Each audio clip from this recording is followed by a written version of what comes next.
안녕하십니까. 오늘은 직업기초 능력의 8번째 능력이죠. 기술 능력에 대해서 알아보도록 하겠습니다. 저는 한국산업인력공단 국가직무능력표준원장 김진실입니다. 자, 우리가 일상적으로 필요한 이제 다양한 수단이나 우리가 쓰는 이런 물건들, 도구, 이런 것에 대한 기술적인 요소를 이해하고 또 적절한 기술을 선택해서 적용하는 능력을 우리가 기술 능력이라고 하는데요.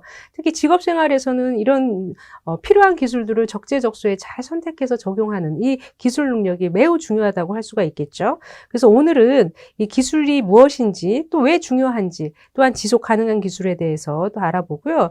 또한 직업 생활에 필요한 기술 능력이 무엇이 있고 또 기술 능력을 향상하려면 어떻게 해야 되는지, 그리고 또 최근 또 이슈가 되는 이 산업재해에 대해서 알아보도록 하겠습니다.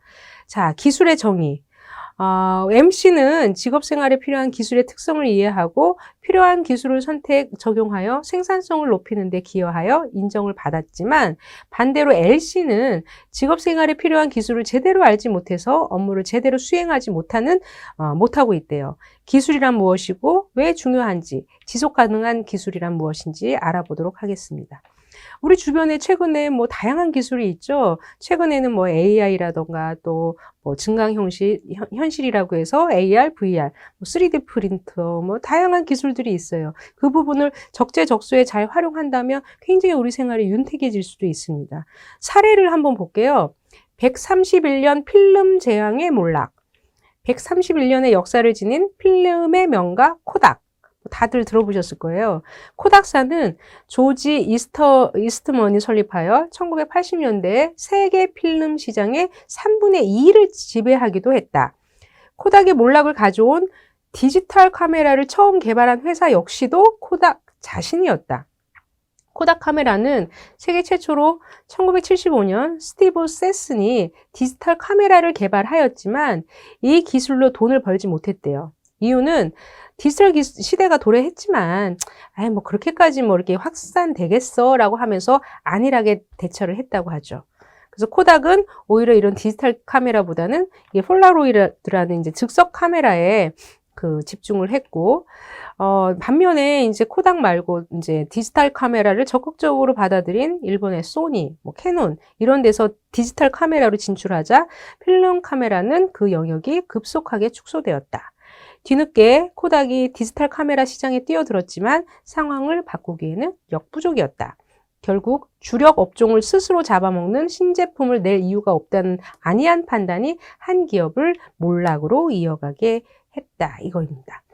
그래서 이제 기술을 제대로 그 시대 변화에 따라서 제대로 선택하고 적용하지 못하면 이렇게 한 기업조차도 몰락하는다. 이제 이런 사례입니다. 자, 활동을 통해서 여러분들 이런 그 필름 제왕의 몰락 사례를 보고 왜 이제 이 기술이 필요한지, 또 여러분들 상황에서 언제 실패한 적이 있었는지, 아니면 이 기술을 잘 활용해서 성공했던 사례가 있는지 한번 활동을 해보시기 바랍니다. 자, 내용으로 들어갈게요. 자, 기술이란 무엇인가? 우리는 저 사람 기술자야. 뭐 노하우가 있어. 노하우가 있으니까 저 부분을 우리가 벤치마킹을 해야 돼 하면서 이 노하우라는 얘기는 많이 들어보셨을 거예요. 그러니까 노하우라는 것은 특히 뭐 이렇게 특허권 이런 이제 그 재산권이 수반되지 않는 그 과학자나 뭐 엔지니어 등이 가지고 있는 기술을 말하는 거고요. 예전에는 기술이다 하면 이 노하우에 초점을 뒀다 한다면 최근에는 노와이, 그러니까 어떻게 기술이 성립되고 작용하는가에 대한 원리적 측면에 중심을 둔 노와이도 굉장히 중요해지고 있습니다. 그래서 이 두 가지 지식은 획득과 전수 방법의 차이가 있죠. 노하우는 경험적이고 반복적인 행위에 의해서 얻어지는 것이라면 이 부분을 우리가 테크닉, 뭐 아트라고도 합니다. 하지만 노와이는 이론적인 지식으로서 뭔가 과학적인 탐구, 연구에 의해서 얻어지죠. 기술은 원래 이제 노하우의 개념이 강했지만 시대가 지남에 따라서 노하우와 노와이가 결합하게 되었으며 현대적 기술은 주로 과학을 기반으로 하는 기술, 사이언스 베이스드 테크놀로지라고 이 과학 기반의 기술이 더욱 중요해지고 있습니다. 그렇다면 이러한 기술의 특징은 무엇일까요? 자, 이 기술이라는 것은 뭔가 하드웨어나 인간에 의해 만들어진 그 대상, 비자연적인 대상, 또 그 이상을 말하는 거고요. 기술은 노하우를 포함합니다. 그리고 기술은 하드웨어를 생산하는 과정이고요. 하드웨어와 그것의 활용을 의미하는 거죠. 또한 기술은 이제 그 가능한 문제를 해결하기 위해서 순서화되고 또 이해 가능한 노력을 의미한다는 거죠. 그렇다면 이 기술이 왜 중요할까요? 앞에서 사례에서도 보셨듯이 그 빠르게 변화하는 기술을 제대로 적용하지 못해서 몰락한 사례를 보셨죠. 그래서 현대와 같이 치열한 글로벌 경쟁 시대에서는 조직이 우수한 기술을 확보하고 활용함에 따라 기업의 경쟁력을 결정할 수가 있죠. 특히 기술 이전이 빠른 산업 분야에서는 기술의 변화 및 동향에 뒤처지지 않도록 습득하는 것이 무엇보다 중요합니다. 최근에는 이제 4차 산업혁명을 이끄는 사물 인터넷이라던가 클라우드, 빅데이터, 인공지능 이런 기술 등은 생산과 비즈니스 모델들의 혁신을 견인하면서 기업 경쟁력 강화에 중요한 요소가 되고 있습니다. 또한 이러한 기술 발전에 따른 기술 습득, 기술 향상, 또 스마트 기술을 활용할 수 있는 구성원의 확보가 매우 중요해지고 있죠. 자, 4차 산업혁명은 인류 역사상 가장 짧은 시간에 급격한 변화를 이끌어내고 있다. 3D 프린팅, 로봇, 빅데이터, 사물인터넷, 인공지능 등 미래 주도 기술은 인간의 지능을 대신하고 편리함을 제공한다. 또한 새로운 형태의 산업을 탄생시키기도 한다고 합니다. 자, 그 기술 중에 이게 한 세대만 끝날 게 아니라 그 미래 세대까지 같이 생각을 해서 지속 가능하게 우리 사회적 책임이라던가 요즘에 최근에는 ESG라고 나오죠. 환경 등 이런 걸 다 검토를 해야 된다는 거예요. 그래서 이 지속 가능한 발전 이 부분이 더욱 중요할 수가 있는데요. 지속 가능한 발전은 우리의 현재 욕구를 충족시키지만 충족시키는 동시에 후속 세대의 욕구 충족을 침범하지 않는 발전을 의미합니다. 또한 지속 가능한 발전은 경제적 활력, 사회적 평등, 환경의 보존을 동시에 충족시키는 발전을 의미하죠. 그래서 우리는 지속 가능한 발전을 가능케 하는 기술에 대해서 관심을 가져야 돼요. 그래서 지속 가능한 발전을 가능케 하는 기술을 지속 가능한 기술이라고 합니다. 그리고 지속 가능한 기술이라는 것은 첫 번째, 이용 가능한 자원과 에너지를 고려해야 되고요. 두 번째, 자원이 사용되고 그것이 재생산되는 비율의 조화를 추구해야 되고 또 세 번째, 이러한 자원의 품질을 생각해야 되고 네 번째, 자원이 생산적인 방식으로 사용되는가 주의를 기울일 필요가 있습니다. 즉, 지속 가능한 기술은 되도록 태양 에너지와 같이 고갈되지 않는 자연 에너지를 활용하며 낭비적인 소비 형태를 지향하고 기술적 효용만이 아닌 환경 효용을 추구합니다. 최근에 이제 탄소 중립이라던가 이런 부분, 그러니까 신재생 에너지 이런 것을 중요하게 생각하는 이유도 다 같은 맥락이에요. 그리고 기술 능력이 뛰어난 사람과 기술 능력 향상 방법. 자, 우리 주변에 정말 다양한 그 기술자들, 또 기술 명장들 많이 보셨을 거예요. 자, 어떤 사람 직업 생활에서 필요한 기술의 장단점을 파악하여 업무의 효율성을 높인 이런 친구, 피대리가 있는 반면에 입사 동기지만 자신의 업무에 필요한 기술을 제대로 파악하지 못해 직장 상사로부터 문책을 받는 케이스가 있습니다. 과연 기술 능력이란 무엇이고 이것을 어떻게 습득시키고 어떻게 향상시키는지 되게 중요할 수가 있다. 이제 이런 내용이고요. 이 사례를 보시죠. 사례에서는 이 기술 명장 김규환 씨의 삶의 이야기입니다. 대우중공업 김규환 명장은 끊임없는 노력과 열정으로 국내 최다 국가기술 자격증 보유, 5개 국어 구사, 업계 최초의 기술 명장으로 인정을 받고 있다. 고졸이라는 학력 때문에 정식 사원으로 입사를 못했지만 사원으로 입사를 해서 새벽 5시부터 기계 작업을 준비하는 등 남다른 성실함으로 정식 기능공, 반장 등으로 승진하여 현재의 위치에 오르게 되었다. 하루는 무서운 선배 한 명이 세제로 기계를 모두 닦아놓으라는 말에 2612기나 되는 모든 기계 부품을 분리하여 밤새 닦아놓았다. 그 후에도 남다른 실력으로 서로 문제가 있는 다른 기계를 봐달라고 하는 사람이 늘었다. 또한 정밀기계 가공 시 1도 변할 때 쇠가 어떻게 변하는지 알기 위해 국내의 많은 자료를 찾아보았지만 구할 수가 없어서 공장 바닥에 모포를 깔고 2년 6개월 만에 연구를 한 끝에 재질, 모형, 종류, 기종별로 평균값을 구해 1도씩 변할 때마다 얼마나 변하는지 온도, 치수, 가공, 조견표를 만들었다. 우리 산업인력공단의 기술 시대에 기고하여 굉장히 기술 가공 분야에, 기계 가공 분야에 대혁명을 가져왔다. 이런 이제 그 사례입니다. 또 하나 사례를 볼까요? K씨의 새로운 기술 기술 능력 습득 방법. K씨는 올해로 직장에 들어온 지 3년 차인 중소제조업 직원인데, 어떻게 하면 자신의 기술 능력을 습득해야 될지, 나는 지금 뭐가 필요할까? 나는 어떤 기술 능력을 개발해야 되지? 나에게 부족한 기술 능력은 무엇이지? 이 기술 능력은 어떻게 개발해야 되지? 이 기술 능력을 배우기 위해서 어떻게 해야 되는지를 스스로 한번 고민하게 됐다고 합니다. 그래서 이 친구는 우리 중소기업 연수원에서 제공되는 기술 과정 연수, 회사 내 이러닝을 통한 연수, 사이버 대학, 오히려 이제 대학원 진학까지 현재 자신이 할 수 있는 새로운 기술을 습득할 수 있도록 다양한 방법을 생각을 해봤다. 이제 이런 내용이에요.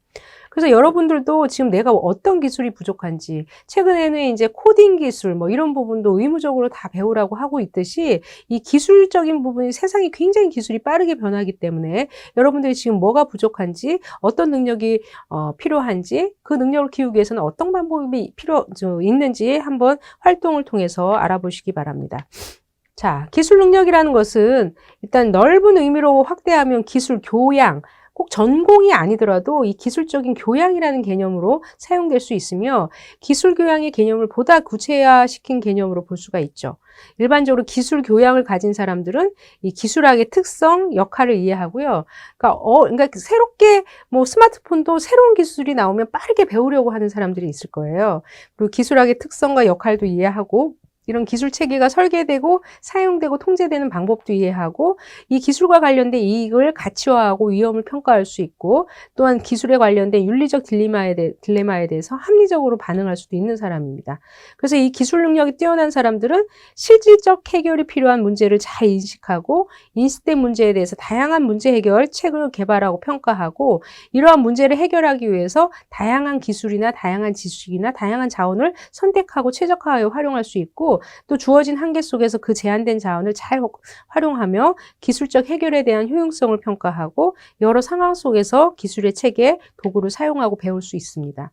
이런 기술 능력은 왜 직업인에게 필요하냐면, 실제 기술 능력은 일반적으로 기술 교양의 개념을 보다 구체화한 개념으로 보시면 되는데, 결국 기술이라는 것은 사회에서 이제 모든 체계에서 필요한 분야라고 이해하는 기술이 모든 분야에 다 있지 않습니까? 그래서 기술 능력은 모든 직업인들이 갖춰야 될 필수적인 요소라고 할 수가 있는 거죠.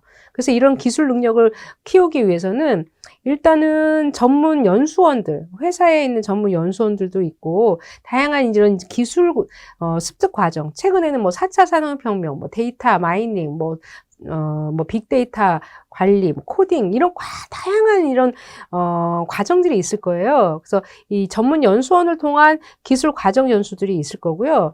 그리고 또 이러닝, 얼마나 많은 다양한 컨텐츠들이 있습니까? 뭐 유튜브에도 있겠고, 아니면 뭐 K묵이라는 그런 이러닝 컨텐츠, 아니면 외국 뭐 코세라라는 그런 것도 있겠고요. 여러분들이 관심만 가진다면 얼마든지 스스로 자기주도 학습이 가능할 수 있는 이러닝을 여러분들이 활용할 수가 있는 거죠. 또한 상급 학교, 일단 관련된 전공을 선택해서 대학이나 대학원을 진학할 수도 있는 방법이 있고요. 또 OJT, 온더잡 트레이닝이라고 해서 조직 안에서 선배들한테 이런 비형식적, 아니면 이제 뭐 교재를 갖고 형식적으로 배우고, 아니면 비형식적으로 이렇게 틈틈이 선배들이 어떻게 하고 있는지 관찰을 통해서 배우는 방법 등등 다양한 방법이 있죠. 그래서 현장에서 배운다 해서 온더잡 트레이닝, OJT라고 합니다. 그래서 조직 안에서 피교육자인 종업원이 직무에 종사하면서 받게 되는 교육 훈련 방법입니다. 주로 직장 훈련, 직장 지도, 직무상 지도, 뭐 이런 식으로 얘기하기도 해요. 자, 그러니까 온더잡 트레이닝이 굉장히 이제 더 효과적일 수도 있고요. 다만 이론과 이 OJT, 그러니까 OJT를 통한 이론 교육과 OJT를 통한 현장 교육이 같이 조화를 이루어야 더욱 시너지 효과가 있을 수 있습니다. 자, 산업재해. 정말 안타까운 사고들이 많이 있어요. 뭐 최근에는 뭐 지게차에서도 많이 사고 난다. 어제도 뭐 뉴스가 나왔는데, 지게차뿐만 아니라 크레인에서, 아니면 지하철 안에서 스크린도어 안에서도 사고가 나고, 너무 안타까운 사고들이 많은데 이 산업재해를 방지를 해야죠. 그러니까 제대로 교육도 해야 되고, 기술도 철저하게 지금 갖춰야 되고, 등등 인프라도 갖춰야 되고요. 그리고 최근에는 또 중대재해처벌법이 또 이제 법이 제정이 됐죠. 그만큼 이제 산업재해는 사회 사회 전반적으로 굉장히 중요한 이슈가 되고 또 저희들이 예방을 하는데 철저하게 노력을 할 필요가 있는데요. 자, 자신의 일하던 공장에서 화재가 발생하여 절친한 동료들과 직장을 잃게 된 M대리. 그는 공장의 열악한 전기시설로 인해 언젠가는 대형 사고가 일어날지도 모른다는 생각에 늘 안전을 강조하였지만 결국에는 사고가 터지고 말았다. 산업재해, 결국 막을 수는 없는 것일까? 자, 사례 다시 한번 구체적으로 볼게요. 산업재해, 과연 막을 수는 없는 것일까? 피화학 약품 생산 공장에 다니고 있는 M대리. 퇴근 후 가족과 뉴스를 보다가 자신이 근무하는 화학약품 생산 공장에 대형 화재가 발생한 것을 알게 되었다. 수십 명의 사상자를 발생시킨 이 화재의 원인은 노후한 전기시설로 인한 누전으로 추정된다고 하였다. 불과 몇 시간 전까지 같이 근무했던 사람들의 사망 소식에 M대리는 어찌할 바를 몰랐다. 그렇지 않아도 공장장에게 노후한 전기 설비를 교체하지 않으면 큰일이 날지도 모른다고 늘 강조해 왔는데 결국에는 돌이킬 수 없는 대형 사고가 터진 것이다. 사전에 조금만 주의를 기울였다면 이러한 대형 사고는 충분히 막을 수 있었을 텐데 내가 적극적으로 공장장을 설득하여 전기 설비를 교체했더라면 오늘과 같이 소중한 동료들을 잃는 일은 없었을 텐데 라며 자책하고 있는 M대리. 이와 같은 대형 사고는 사전에 위험 요소에 대해 조금만 관심을 가진다면 충분히 예방할 수 있는 경우가 매우 많다. 그럼에도 불구하고 끊임없이 반복하여 발생하는 이유는 무엇일까? 정말 안타깝죠? 자, 우리 주변 혹은 직장에 사고를 일으킬 수 있는 위험 요소가 있는지 한번 확인해 보시기 바라요. 자, 산업재해라는 것은 산업 활동 중에 일어난 사고로 인해 사망하거나 부상을 당하고 또는 유해 물질에 의한 중독 등으로 직업성 질병에 걸리거나 질환에 걸리거나 신체적 장애를 갖게 되는 것을 말합니다. 우리나라 산업안전보건법에서는 근로자가 업무에 관계되는 건설물, 설비, 원재료, 가스, 증기, 분진 등에 의하거나 직업과 관련된 기타 업무에 의하여 사망, 또는 부상하거나 질병에 걸리게 되는 것을 산업재해로 정의하고 있습니다. 산업재해의 기본적인 원인은 일단 잘 몰라서, 그러니까 교육이 잘 안 된 거예요. 그러니까 교육적 원인이 첫 번째예요. 그러니까 안전지식이 불충분하고 우리가 안전모를 써라라고 계속적으로 교육을 해야 그래도 이건 꼭 써야 되는구나 알 수 있는데 그냥 그렇게 크게 중요하게 생각을 안 한 거죠. 이 교육이 굉장히 중요합니다.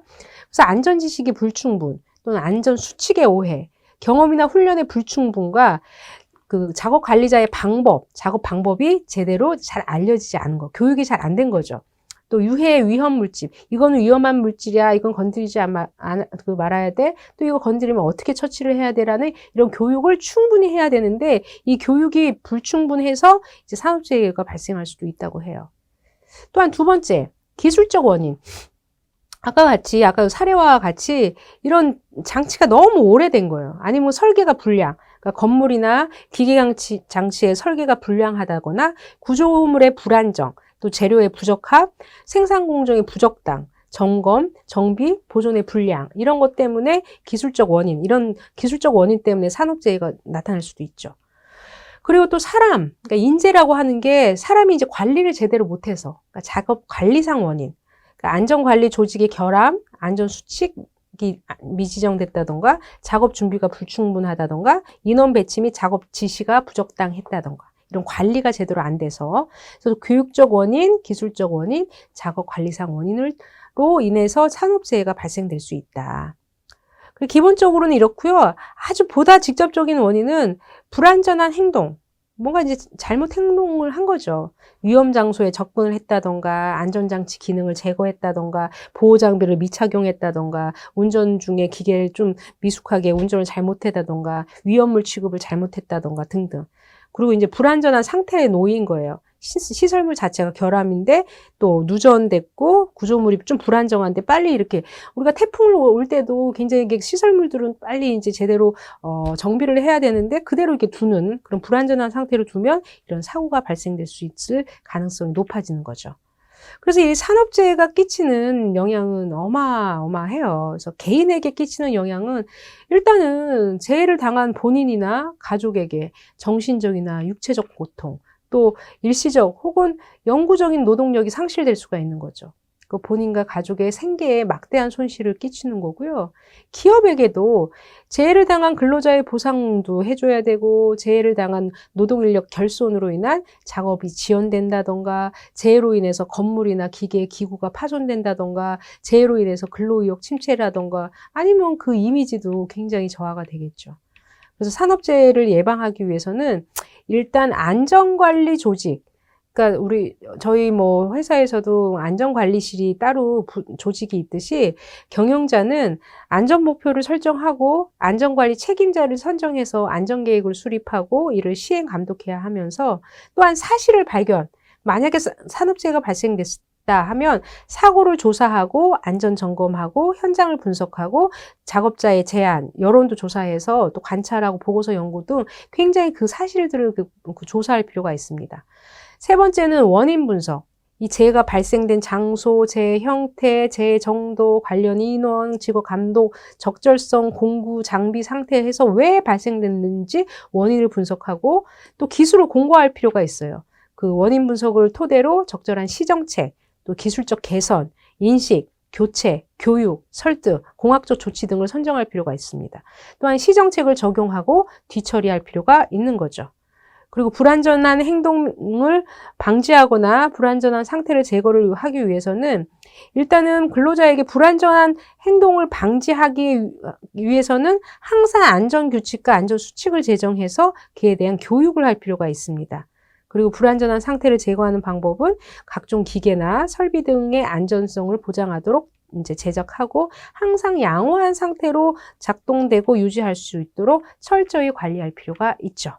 자, 이번 시간에는 기술 능력에 대해서 전반적으로 알아보았어요. 다음 시간에는 이런 기술 능력을 이해하고 선택하고 또 활용하는, 적용하는 구체적인 능력에 대해서 알아보도록 하겠습니다. 경청해 주셔서 감사합니다.